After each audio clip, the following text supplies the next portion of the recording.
YCP హయాంలో ఆ party నేతల అంతులేని అవినీతి భూ అక్రమాలకు పాల్పడ్డారు. విశాఖలో అయితే ఇక చెప్పనక్కర్లేదు. బేవాచ్ విషయంలో నిబంధనలకు పాతరేసిన ప్రశ్నించేవారే కరువయ్యారు.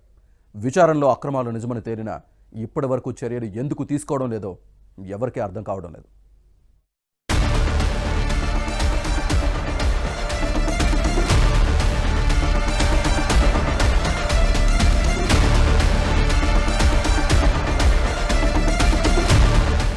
వైసీపీ నాయకుల దోపిడీపై కూటమి అధికారంలోకి వచ్చిన తర్వాత విచారణ చేపట్టి చర్యలు చేపడుతున్నారు. కానీ విశాఖపట్నంలో మాత్రం ఎందుకో చూసి చూడనట్టుగా వ్యవహరిస్తున్నారు. కాపులుప్పాడులో పర్యాటక సంస్థకు చెందిన బేవా చేతులు మారినా పట్టించుకోకపోవడమే అందుకు నిదర్శనం.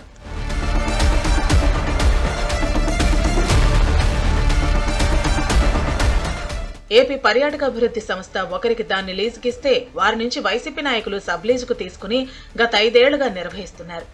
రూపురేఖలు మార్చేశారు, నిబంధనలు ఉల్లంఘించారు, బీచ్ లో ప్రభుత్వ భూమి ఆక్రమించారు.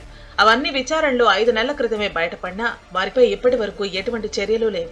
ఇంత ఉదాసీనంగా ఎందుకున్నారో ఎవరికీ అర్థం కావటం లేదు.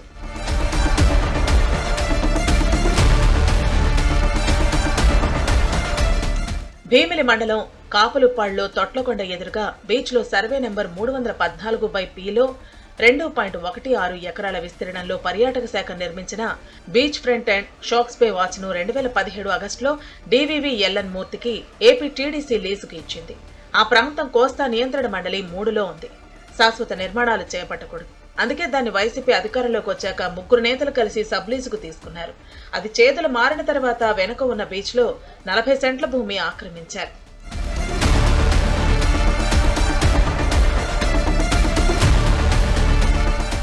కాంక్రీట్ తో సకల సౌకర్యాలతో 8 గదులు నిర్మించారు. వాటిని రోజుకు 2000కు అద్దెకి ఇస్తున్నారు. మహిళల రెస్ట్ రూమ్లకు ఉద్దేశించిన నిర్మాణాలను కూలగొట్టి కేఫిటేరియా నిర్మించారు. ఒక గుడిసె స్థానంలో బార్ ఏర్పాటు చేశారు. అక్కడ మద్యాన్ని ప్రభుత్వం నిర్ణయించిన ధరల కంటే ఎక్కువకు విక్రయిస్తున్నారు. వీటిపై జనసేన నాయకులు పీతల మూర్తి యాదవ్ ఫిర్యాదు చేయడంతో జిల్లా అధికారులు విచారణకు ఆదేశించారు.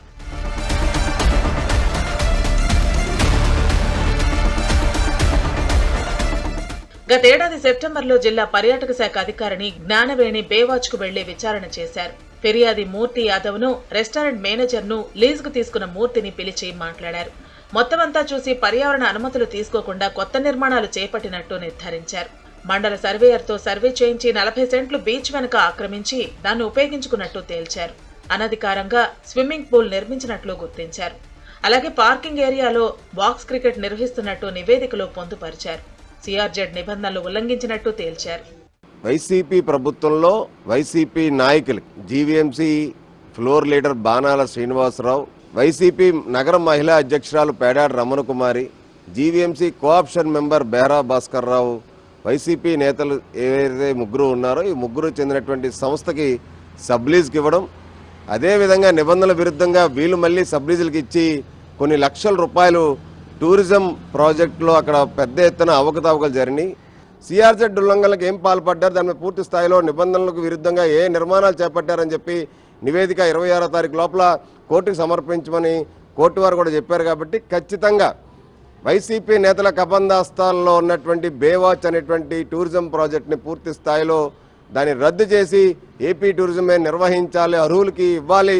అది సిఆర్జెడ్ నిబంధనలకు విరుద్ధంగా జరిగినటువంటి నిర్మాణాలు ఏవైతున్నాయో అవన్నీ కూడా పూర్తి స్థాయిలో తొలగించాలని చెప్పి చర్యలు చేపట్టాలని చెప్పి కూటమి ప్రభుత్వం ఖచ్చితంగా అవన్నీ కూడా చేస్తుందని చెప్పి ఆశాభావం వ్యక్తం చేస్తా ఉన్నాం.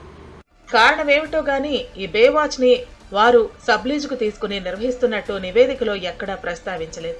వాస్తవానికి విజయవాడలోని ఏపీ టీడీసీ అధికారులు దీనికి సంబంధించిన అంశాలపై వైసీపీ నాయకులకే నేరుగా మెయిల్స్ పంపి ఉత్తర ప్రత్యుత్తరాలు జరుపుతున్నారు.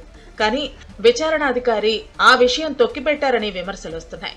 పీతల మూర్తి యాదవ్ భీమిలి బీచ్ లో సాయిరెడ్డి నిర్మాణంతో పాటు 4 రెస్టారెంట్ల అక్రమ నిర్మాణాలపై కూడా ఫిర్యాదు చేశారు. వాటిపై కూడా విచారణ చేసి జిల్లా అధికారులు ఈ నెల 26వ తేదీలోగా నివేదిక ఇవ్వాలని హైకోర్టు ఆదేశించింది. ఇప్పటికైనా జిల్లా అధికారులు బేవాచ్ అక్రమాలపై చర్యలు తీసుకుంటారా లేదా చూడాలి.